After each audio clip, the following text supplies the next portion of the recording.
स्वागत है आप सभी का एक बार फिर से और विस्तार से अब देखते हैं खबरों को। और सबसे पहले बात चांद की कर रहे हैं। चंद्रयान-3 चांद पर उतर चुका है और अब मिशन को आगे बढ़ाने का काम प्रज्ञान रोवर करेगा। प्रज्ञान चांद पर घूमकर जानकारी जुटाने लगा है। देखिए जरा।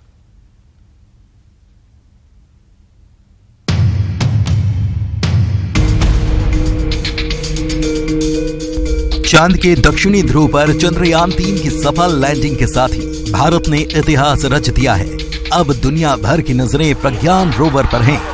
चंद्रयान-3 की लैंडिंग के बाद प्रज्ञान रोवर चांद की सतह पर बाहर आ चुका है और अब मिशन में आगे का काम रोवर ही पूरा करेगा।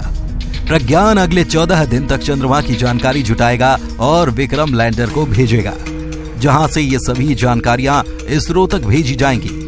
प्रज्ञान रोवर बेहद आधुनिक तकनीक से लैस है। ये चांद पर खुद ही ड्राइव करेगा। इसके रास्ते में कोई क्रेटर या पत्थर तो नहीं। इसकी जानकारी जुटाने के लिए स्मार्ट कैमरे फिक्स किए गए हैं, जिनकी मदद से ये 3D मॉडल बना लेता है और उसी की मदद से नेविगेट करता है। रोवर के पहियों पर इसरो और अशोक स्तंभ का निशान भी बना है। ऐसे में जब रोवर आगे बढ़ेगा तो चांद पर इसरो और अशोक स्तंभ का निशान भी बनता जाएगा।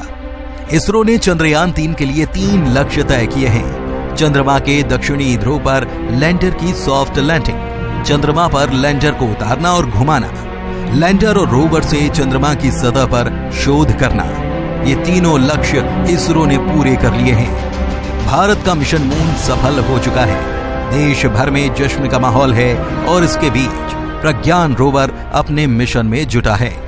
इसरो ने ट्वीट कर बताया है कि लैंडर मॉड्यूल के पेलोड्स ऑन कर दिए गए हैं और रोवर की मोबिलिटी भी शुरू कर दी गई है। Bureau report, news 18।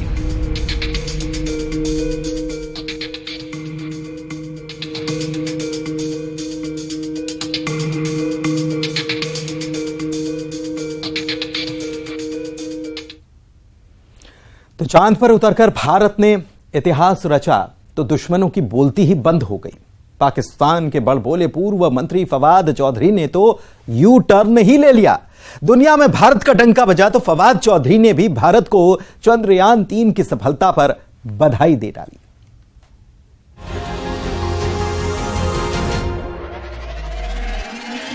कि हम soft landing on the moon. दुनिया ने देखा हिंदुस्तान का दम। दुश्मनों की बोलती हुई बंद।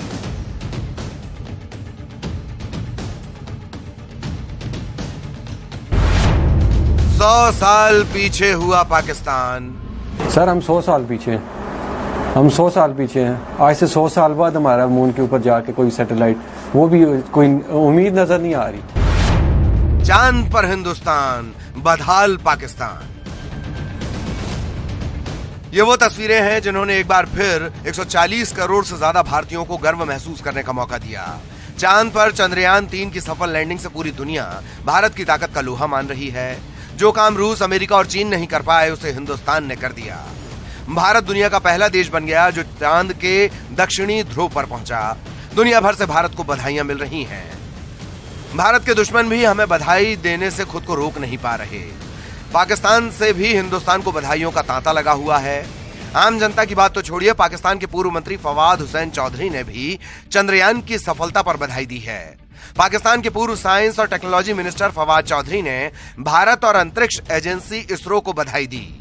फवाद ने साल 2019 में चंद्रयान मिशन फेल होने पर भारत का मजाक उड़ाया था, लेकिन अब उनका मन तो नहीं बदला होगा। हाँ, भारत की बढ़ती ताकत के आगे उन्हें भी हार मानने को मजबूर होना पड़ा होगा। लुटे पिटे पाकिस्तान के पास अब भारत से होड़ करने का शायद जज्बा भी नहीं बचा है।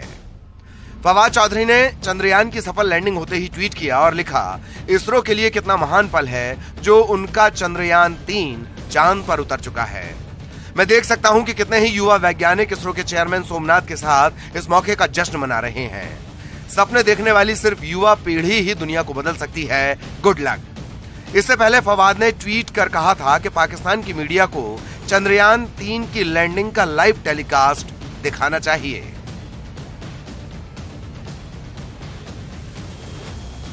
पाकिस्तान के नेता ही नहीं, आम जनता और सेलिब्रिटीज भी हिंदुस्तान की सफलता को सलाम कर रहे हैं। पाकिस्तानी अभिनेत्री शहर शिनवारी ने भी हिंदुस्तान को चंद्रयान 3 की सफलता पर बधाई दी है। शेहर ने ट्वीट में लिखा कि अंतरिक्ष के क्षेत्र में भारत बहुत आगे निकल चुका है। पाकिस्तान को शायद ये गैप भरने में 2 से 3 दशक लग जाएं। साथ ही उन्होंने पाकिस्तान की दुर्गति का भी जिक्र किया। उन्होंने लिखा कि मुल्क की खराब हालत के लिए पाकिस्तान की आवाम ही जिम्मेदार है। पहले भारत का मजाक उड़ाने वाले यही पाकिस्तानी आवाम अब होश में बात कर रही है। वीडियो में पाकिस्तान के एक शख्स ने कहा कि हम भारत से 100 साल पीछे हैं। आज से शायद 100 साल बाद हमारा सैटेलाइट अंतरिक्ष में जाए।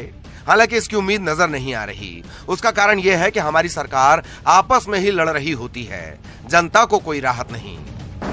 हम 100 साल पीछे हैं। आज से 100 साल बाद हमारा मून के ऊपर जाके कोई सैटेलाइट, वो भी कोई उम्मीद नजर नहीं आ रही। उसकी वजह यह है कि हमारे जो हुकूमत है वो आपस में ही लड़ रही है, मतलब एक दूसरे के ऊपर ताना बाना हो रहा है।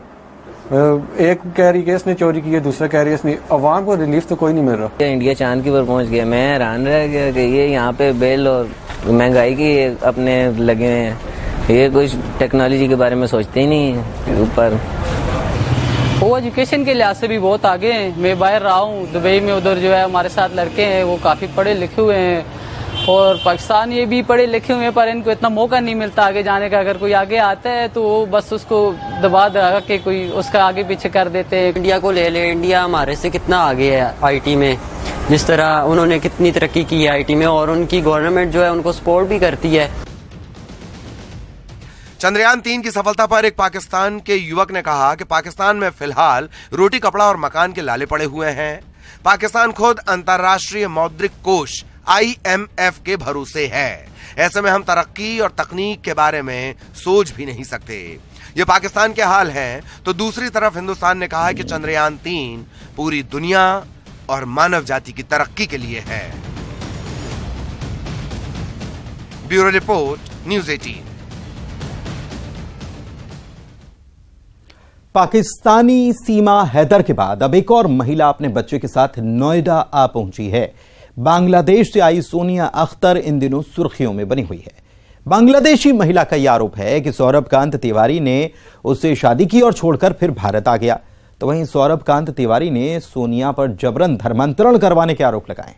क्या है ये पूरा मामला, इस रिपोर्ट में देखिए, खास रिपोर्ट में। जो निकाहनामा है, जो उनका धन परिवर्तन है, वो आपके परिवार के 10 से 12 लोग गए थे, और पूरी बात 10 से 12 लोग गए थे, और उसके बाद जबरन ये सारी चीजें करवाई गई। अच्छा, एक बात बताइए, उनका उम्र आप देखिए, मेरा 30 है, उनका 47 है, उस टाइम पे 45 थी। तो आप उनको ये पूछिए, आपको जबरदस्ती ऐसा किया है, उसके बाद अपने 2 साल उसी लड़की के साथ अपनी ही कंपनी क्वार्टर में और एक बच्चा भी पैदा कर दिया। अब कैसे पॉसिबल? सोनिया का दावा है कि साल में रहने के दौरान सौरभ ने उसके साथ शादी की थी। सोनिया के मुताबिक नोएडा के सूरजपुर के रहने वाले सौरभ कांत तिवारी ने ढाका में उसके साथ निकाह किया। पूरी कहानी आपको तफसील से बताएंगे, लेकिन सबसे पहले सोनिया ने सौरभ से अपने रिश्ते को लेकर सनसनीखेज खुलासे किए हैं। उन्हें जान लेते हैं। सोनिया ने सौरभ के साथ कई वीडियो और फोटो शेयर किए हैं। सोनिया ने जो 2 वीडियो मीडिया से शेयर किए हैं, पहले वो देखिए। सोनिया का दावा है कि सौरभ के बांग्लादेश में रहने के दौरान ये वीडियो बनाए गए थे। ये पहला वीडियो देखिए।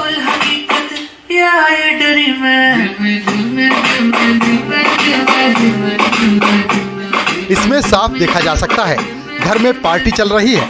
बैकग्राउंड में बॉलीवुड का गाना बज रहा है। सौरभ और सोनिया के अलावा घर में 2 और लोग हैं जो गाने पर झूम रहे हैं। सौरभ ने टी-शर्ट पहन रखी है। फोन से वीडियो बनाया जा रहा है और कोई बांग्ला भाषा में भी बातचीत कर रहा है।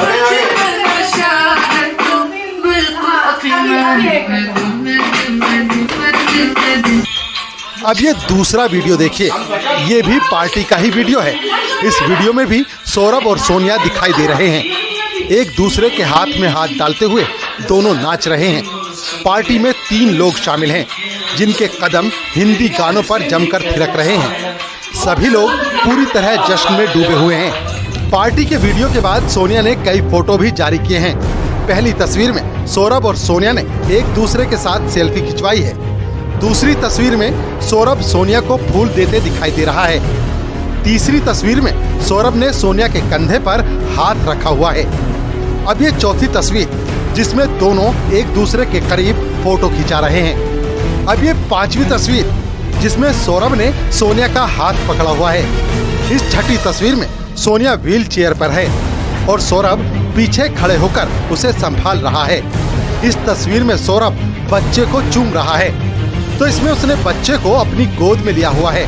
सोनिया भी साथ में खड़ी है। सोनिया के इन खुलासों के बाद से ही ट्विस्ट आ गया है। बांग्लादेश से सोनिया अख्तर वीजा और सारे डॉक्यूमेंट्स के साथ पहुंची है। उसने पुलिस को सभी डॉक्यूमेंट्स सौंप रखे हैं। फिलहाल सोनिया अख्तर के मामले की जांच एसीपी महिला सुरक्षा को दी गई है। पुलिस ने सोनिया अख्तर को नोएडा के सेक्टर 62 के डिटेंशन सेंटर में रखा है। अब सोनिया के दावों में कितना दम है, पुलिस इसकी जांच में जुटी है, लेकिन सोनिया अख्तर का मामला अब उलझता जा रहा है। न्यूज़ 18 के लिए नोएडा से हिमांशु शुक्ला की रिपोर्ट।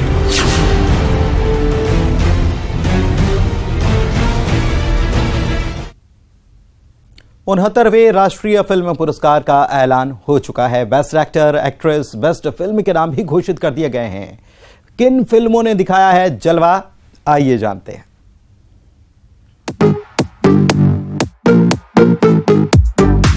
नाटू नाटू गाने के लिए ऑस्कर जीतने वाली फिल्म RRR का जलवा नेशनल फिल्म अवार्ड में भी देखने को मिला। RRR ने 69वें राष्ट्रीय फिल्म पुरस्कार में बेस्ट पॉपुलर फिल्म का अवार्ड जीता है। रॉकेटरी ने बेस्ट फीचर फिल्म का अवार्ड अपने नाम किया। अल्लू अर्जुन का भी जादू चला है। फिल्म पुष्पा के लिए अल्लू अर्जुन को बेस्ट एक्टर का अवार्ड दिया गया है।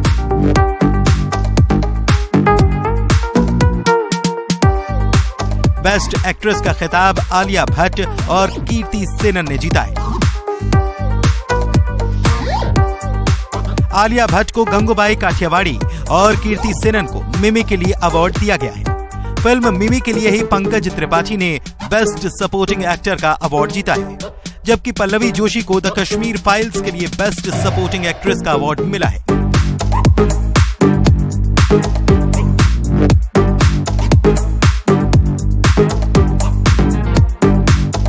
विकी कौशल की फिल्म सरदार उधम सिंह ने दर्शकों की तारीफ तो बटोरी है, नेशनल फिल्म अवार्ड में भी धमाल मचाया है।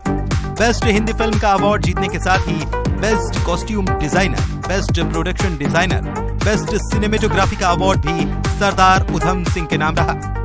The Kashmir files best film on national integration का अवार्ड हासिल कर चुकी है। फिल्म फीचर कैटेगरी में RRR को best action direction, best choreography और बेस्ट स्पेशल इफेक्ट्स का अवार्ड मिला है।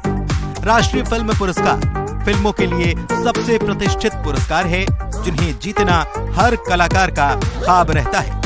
Bureau report, news 18।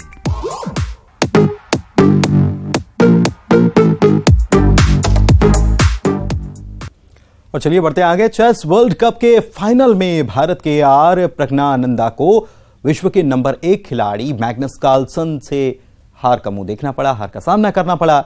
इस हार के साथ ही प्रज्ञानंदा के विश्व चैंपियन बनने का सपना भले ही चकनाचूर हो गया, लेकिन प्रज्ञानंदा ने अपने खेल से बड़े बड़े खिलाड़ियों को दांतों तले चने चबवा दिए। प्रज्ञानंदा पर देखें खास रिपोर्ट।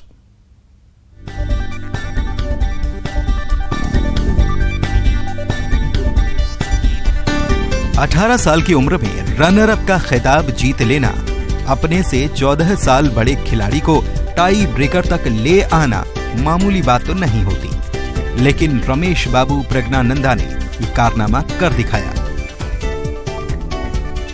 दुनिया के नंबर 2 और नंबर 3 खिलाड़ी को हराकर रनर अप बनना अपने आप में दुनिया का ताज पहनने जैसा ही तो है। भारतीय शतरंज ग्रैंड मास्टर प्रज्ञानंदा भले ही चेस विश्व चैंपियनशिप के फाइनल में हार गए हों, लेकिन उन्होंने विश्व नंबर 1 मैग्नस कार्लसन को फाइनल में पानी पिला दिया। भारत के युवा चेस खिलाड़ी रमेश बाबू प्रज्ञानंदा का FIDE वर्ल्ड कप जीतने का सपना टूट गया। उन्हें 5 बार के वर्ल्ड चैंपियन मैग्नस कार्लसन ने फाइनल के टाई ब्रेकर में 0.5 से हरा दिया। टाई ब्रेकर का पहला रैपिड गेम नॉर्वे के खिलाड़ी मैग्नस कार्लसन ने 47 मूव के बाद जीता था। दूसरा गेम ड्रॉ रहा और कार्लसन चैंपियन बन गए। इससे पहले दोनों ने क्लासिक राउंड के दोनों गेम ड्रॉ खेले थे। वहीं अमेरिका के फेबियानो कारुआना तीसरे और अजरबैजान के निजात अब्बासोव चौथे स्थान पर रहे। दरअसल टाई ब्रेक में पहले गेम में प्रज्ञानंदा को हार का सामना करना पड़ा था, जिसके साथ ही उनके लिए वापसी बेहद मुश्किल हो गई थी। अगला गेम कार्लसन ने ड्रॉ करा दिया और मैच अपने नाम कर लिया। दोनों खिलाड़ियों के बीच क्लासिकल प्रारूप में दोनों मुकाबले ड्रॉ रहे थे।